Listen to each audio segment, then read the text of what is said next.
But let's move on. Clair Obscur Expedition 33. This is a game that was revealed at an Xbox showcase last year, I believe. It was last year. During SGF season. And we liked what we saw there, and we really liked what we saw here. This is one of the highlights of what an Xbox Direct can do, because it's not like Doom. It's not like South of Midnight, which already had a somewhat extensive gameplay trailer. It's not like Ninja Gaiden, which we kind of guess what those kinds of games are like. It's brand new, and it's a turn-based combat. So what are you doing differently? They obviously highlighted that you're going to do active actions while you're doing these turn-based combat. But really, I think what stood out was just how well realized the game seems to be. Yeah. Both from not only that gameplay perspective, including building your classes up, which seems to be, a nice return to an older JRPGs rather than just having a turn-based combat, one where you can actually customize your team, but also having an extremely interesting premise with an amazing-looking setting that takes inspiration from, seemingly folklore. Yeah, I know it's kind of based in, France because the developers are French, but just unique concepts. One of the coolest-looking mounts I've seen in quite a while. That's also a character. It's unique, Yeah, for it's sure. very unique. It has a cool interactive map.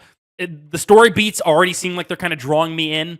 One of the things, because the entire premise of the game is about, and why it's called Clair Obscur 33, is that in the world, people are dying at a certain age that this giant counter indicates, and it's constantly going down. And now it's at age 33, anybody who is at that age during the Nexus event, whenever that happens, I don't fucking know the exact details, they die off. And some people are trying to solve it by going to this otherworldly place where the solution expectantly is supposed to lie in, and other expeditions have failed, and you're the 33rd expedition. And I remember seeing, it was a moment during that trailer where they had stopped at a point that had a flag that said 73 or something like that. Oh. And so it seems like there's going to be some interesting things of looking at past expeditions, Some environmental storytelling. dive into the mystery of what exactly is going on here.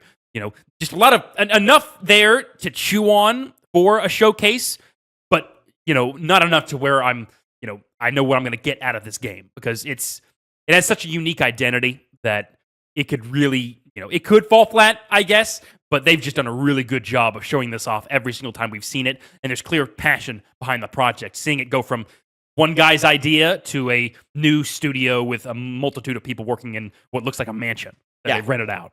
So very cool stuff. Yeah, so this is a game that I think has the potential to be one of the biggest games of the year, or most impressive games of the year, we'll say. But it also still has that potential to fall a little flat. So I'm still kind of waiting to see on that one. But I am count me excited. Count me, a day one player on this one. And I am very, very, very interested to dive into that world, sort of get its intricacies and so forth.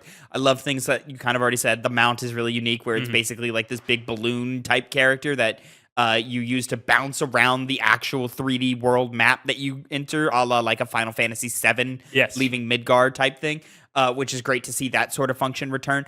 I just kept looking at this game and thinking, see, Final Fantasy, this is where you should have gone. This is where you could have gone to really keep your fan base strong, but still update your game and still make it accessible in a modern audience, because they are doing a lot of things that you do see in a lot of modern turn-based RPGs, namely the Persona games in terms of combat, in sort of how you list out your menus. Obviously, Persona is a traditional turn-based, everybody takes their turn, whereas this one's a little more active, just in the sense of you can guard and counter and get critical hits off of timing and so forth, things like Sea of Stars, Paper Mario, things like that. But the way that they communicate to the player how to do your different actions is very Persona-like. Press the X button to do this type of attack, pull the trigger to do this type of attack, pull the other trigger to switch to a different character, things like that. That you see in Persona, that you see in Metaphor Refantasio, things like that. That's all smart moves to me. I love the art design. I love that we're getting real-looking people on it. It's not cartoonified in any ways. I think this was I genuinely think this is the direction Final Fantasy should have gone post FF13, and for whatever reason they just decided not to. And I think the franchise has struggled to find its own identity since then, outside of some highlights. But 15 isn't the most beloved title. 16 hit or miss depending on who you talk to. And 7 remake series is great, but you're a remake, and how many of those fans are still continuing? And it just doesn't seem to be the most impactful thing happening in the world. And I'm not saying Expedition 33 will be that level of impact, but I am saying that this could prove to Square Enix that, hey, this style of game still works. I hope it does, because they've worn out, I think, well, at least in their mainline series, the more traditional action adventure combat system, rather than a turn-based one, or even something like a Dragon Age one, or I don't know what that combat system's called, where it's like you control units and you direct them to attack, but it's on like a real-time system and they're walking around a map and you can pause it. It's kind of a melding of what Final Fantasy VII Rebirth does, but without all of the button presses that goes into that game. I don't know what to call it, but either way, the fact that you can revitalize a game system, a type of game system that is oft looked down on, or at least in the past has been looked down on. I feel like recently we've seen a resurgence of people respecting that kind of gameplay system, and hopefully Final Fantasy will return for it. But Clair Obscur seems like they've got it knocked down. I will say, in terms of Clair Obscur, the battles seem to get a little like, I don't want to say claustrophobic. They seem to get like just kind of messy. Like the screen just got kind of messy with lots of dirt and mud kind of like getting everywhere. It just kind of made it a little hard to read what was happening on screen. Maybe that's not so much of a problem inside the actual game itself, but just from a viewer's point of view, it was like, wow, like it just looks like things are in my way. Like that I'm just not seeing what you're doing anymore. Which is probably why they are similarly going for the Atlas style of menu settings when you're in your turn-based combat. Even if I know you've complained about metaphor in the past, and other people have as well. I'm not talking the UI. I'm talking the the cluttering. Yeah, I know. No. None of like the UI elements. None of that. I'm talking like when a character does an action and then like dirt flies up, or like a character slams on the ground and like the weapon effects happen. And stuff. Weapon effects happen and stuff like that. It just seems like those are getting in the way. Yeah, but I feel like the control scheme of Atlas games, kind of once you get it down, once you know what those buttons do, you don't need to be so visually locked in on everything that's going on, control-wise. Yes, but these games are super controlled anyways, and you already control the camera, so why are you not giving me the best shot possible to see what's happening? You know what I'm saying?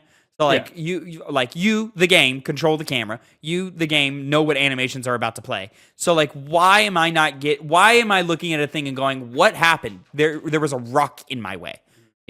Even in your big presentation things where like those should be super curated and edited to give you the best experience, right? Why does it look like there's rocks in my way from seeing what's going on screen? You know what I'm saying? And then on top of that, there was a moment where they opened up a menu and it was like, these are all the different like status effects you could apply to your weapon, and there was like 100 of them, and I was like, whoa, little too much menuing here, but I'll give them grace and say, well, that's probably not like going to happen immediately. It's probably like you're probably going to know what's in there, and it was you can probably like edit that list down and throw things away and sell things off and stuff like that, so it doesn't look like that always. They probably just sort of exaggerated that moment just to kind of show you that there's a level of depth with its systems and gameplay here. There clearly is. Yeah. But yeah, Clair Obscur, Expedition 33. Don't like the name. You don't need the Clair Obscur part. Expedition 33, April 24th, 2025. Very, very interested, very excited to do that. You bet your ass I'm playing that one day one. Yeah. That all games coming to PlayStation and just other platforms. That's what they like to do now. It is what they like to do, Xbox CEO Phil Spencer was, making some waves, did a couple interviews this last weekend, in which he basically just kept affirming that of like, we are going to go where the gamers are because we make money that way, So like, why wouldn't we? Specifically giving a lot of shout outs to Switch 2, saying he's excited to support Switch 2 and so forth. So, we'll see how that strategy works out for you on the console side. But let's continue on with the developer direct. Moving on into Ninja Gaiden.